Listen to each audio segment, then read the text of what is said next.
ou da Liberdade. 2h41 e o Maldonado estava falando a respeito do auxílio emergencial, citado aí pelo vice-presidente Mourão, e a informação é que o presidente Bolsonaro pode ir ao Congresso hoje às 16 horas para apresentar pessoalmente a medida provisória que autoriza o pagamento dessa nova rodada do auxílio emergencial, que vai ter um valor bem inferior ao do ano passado, né? Ele veio a autorização junto com a aprovação da PEC emergencial, e então a expectativa é que seja encaminhada logo essa medida para que talvez ele comece a ser pago já no início de abril. Se contava com o pagamento no mês de março, e é urgente, né? A gente vê uma situação muito difícil aí de boa parte da população sem fonte de renda, com novo isolamento social e inflação alta para ter de encarar. E é a inflação que nós vamos falar agora. Nós estamos em contato com o André Brás, que é economista e coordenador do IPC da FGV IBRE. André, boa tarde. Olá, boa tarde, Denise. Bom, nós tivemos IGPM de novo surpreendendo aí na segunda prévia deste mês, alta de 2,98%. O mercado contava com uma variação bem mais baixa e subiu bastante em relação ao mesmo período do mês passado, e mais de 31% acumulado em 12 meses, né, André? Pois é, o IGPM ele não vem agora. O IPC e o INCC, que são os outros índices componentes do indicador, também aceleraram nessa passagem aí de fevereiro para março. Tanto o índice de preço ao produtor quanto o IPC andam muito pressionados pelos recentes aumentos do diesel e da gasolina. O diesel pressionando mais o produtor e a gasolina mais o consumidor. E na esteira desses aumentos de combustíveis ainda temos também o etanol, subindo mais de 13%, que também pressiona o IPC.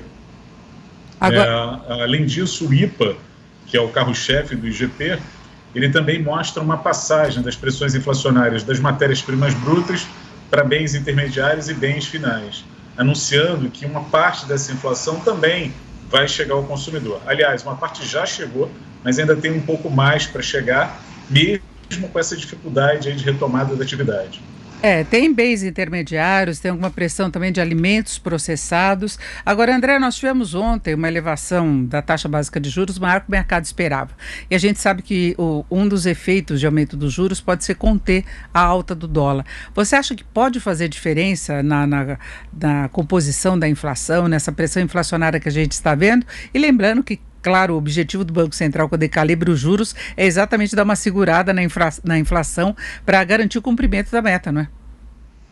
Eu acho que ele quer ancorar as expectativas, né? Quer dizer, olha, eu não desisti da meta de inflação, mas está muito difícil, né? É muito pouco provável que essa mexida na Selic, ainda que tenha vindo acima da expectativa do mercado, consiga conter alguns avanços que já vêm pressionando as cadeias produtivas já desde 2020.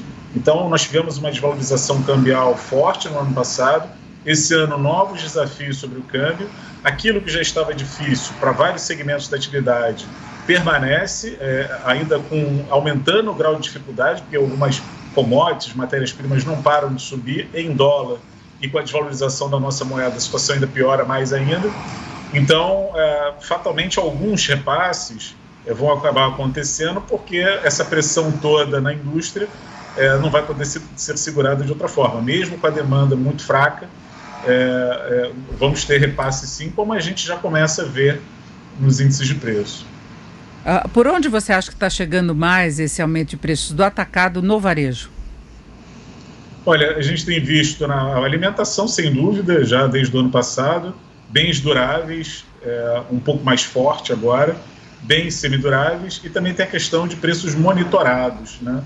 O preço monitorado não é bem um repasse, mas essa pressão cambial oferece sim um desafio maior para medicamentos. A gente viu esse ano uma antecipação da divulgação do reajuste dos remédios.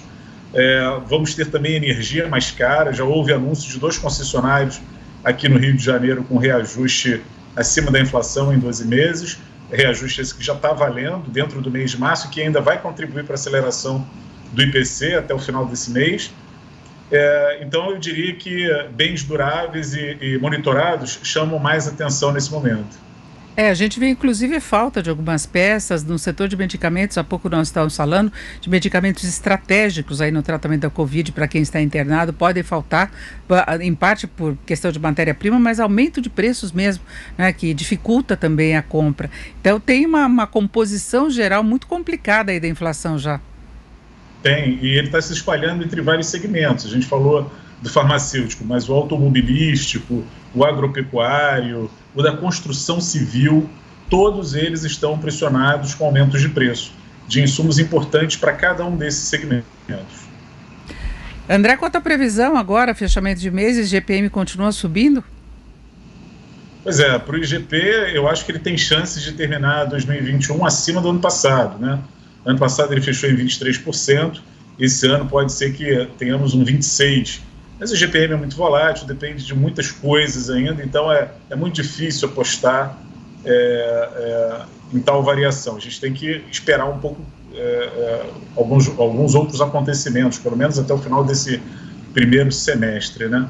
Quanto a IPCA, eu já acho que, com certeza, acima de 5, eu colocaria a minha previsão para 2021. É acima das projeções que a gente tem visto agora, que ainda está naquela faixa 4,5, 4 e pouquinho. O pessoal anda tímido, ninguém quer entregar o jogo, mas com certeza vão fazer esse ajuste para cima muito em breve. Agora, você acha que isso acaba levando também a Selic para um patamar acima do que está sendo projetado? Olha, eu acho que não, porque isso vai acabar prejudicando mais a economia, né? Talvez a gente pudesse usar outros medicamentos para tratar esse problema aí da inflação, porque mesmo considerando que a Selic, né, a taxa básica de juros, é o melhor instrumento para a política monetária, ele é muito abrangente.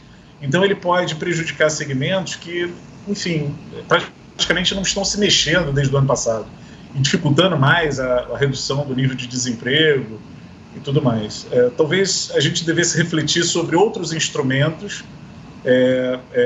que talvez penalizassem menos a economia nesse momento. O que se poderia fazer para tentar conter? Porque... Olha, talvez verificar impostos de importação, reduzir para aumentar a produtividade aqui, aumentar a concorrência.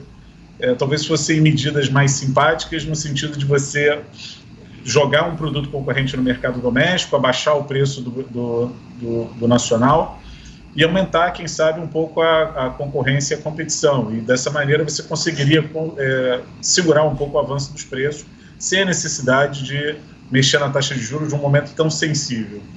E sempre tem uma reação contrária e o impacto pode ser limitado, não é? Porque nós tivemos, por exemplo, ontem o Estado de São Paulo anunciando a redução zerando o ICMS do leite, reduzindo da carne. Quando você vai ver a conta aí na prática, faz muito pouca diferença, né? Em termos efetivos, assim, na carne principalmente, que é um dos produtos que vem em alta já há bastante tempo. E aí o governo reduziu a importação, a taxa de importação também para máquinas e equipamentos, e aí a indústria nacional reclama. Mas isso é bom porque, de uma certa forma, a gente provoca algum tipo de concorrência, um ajuste maior da atividade. Eu acho que a gente tem que estudar também quais setores seria necessário tal movimento, porque às vezes você acaba penalizando um setor que está com dificuldade de recuperar. Então, isso não é uma decisão tão trivial, merece uma reflexão sobre identificação de que setores a gente poderia fazer isso com mais tranquilidade, sem afetar mais a indústria nacional, mas, de certa forma, seria um outro instrumento, uma outra forma da gente combater a inflação sem mexer em juros, que vai atrapalhar a retomada da atividade. E é uma inflação que penaliza a população num momento muito difícil, né, André? Com desemprego alto, com perda de poder aquisitivo, aí você encara uma inflação muito pesada de produtos de consumo básico, pega medicamentos, pega alimentação, né? Muita gente passando fome, e a alimentação é difícil você calibrar com essa questão só de impostos, né? Com certeza, porque vai depender tanto do preço, tanto do nosso câmbio, quanto também do preço do grão no mercado internacional.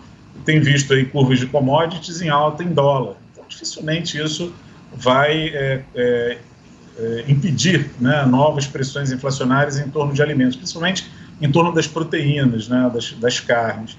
E o que a gente tem visto de inflação, já desde o ano passado, é que, de fato, as famílias de menor renda ficam sempre muito prejudicadas, porque acontece exatamente onde o orçamento delas é mais comprometido. que é na parte de alimentação, e agora, quem sabe, até no transporte público. Essas pressões que a gente vê nos preços do diesel já podem também estimular o aumento do ônibus urbano, né? Que é uma outra despesa importante para famílias de baixa renda. Agora é impressionante, bem no meio da pandemia a gente está enfrentando esse tipo de situação que parecia ter ficado para trás aqui no Brasil, que é a briga para se controlar a inflação, né, e num momento muito delicado, né, André? Pois é, em algum momento a gente deixou de fazer o dever de casa, porque essa questão fiscal aumenta muito a incerteza na nossa economia. Então, no momento em que a Covid aparece, isso só piorou porque há uma necessidade de maior investimento no setor público, né? Você precisa conceder voucher para que essas famílias tenham acesso ao básico, né? Menos que o básico, mas que pelo menos tentem ter uma qualidade de vida um pouquinho melhor. E isso só piora as contas públicas, aumenta o nível de incerteza, desvaloriza o câmbio, né? O real frente ao dólar.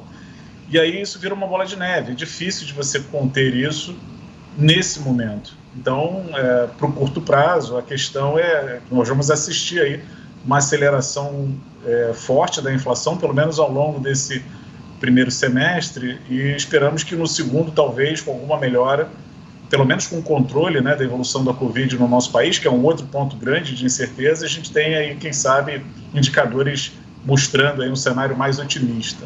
Então, no final das contas, o Banco Central deve segurar a inflação lá próximo do centro da meta só no ano que vem. Neste ano vai beirar lá o teto. Eu acho difícil ele fazer essa inflação convergir para a meta em 2021. Eu acho que é mais provável em 2022, fazendo um bom dever de casa em 2021. Para atingir essa meta de forma mais fácil no ano que vem, tem que fazer bem o dever de casa desse ano. Conversamos aqui com o André Braz, que é coordenador do IPC da FGVI.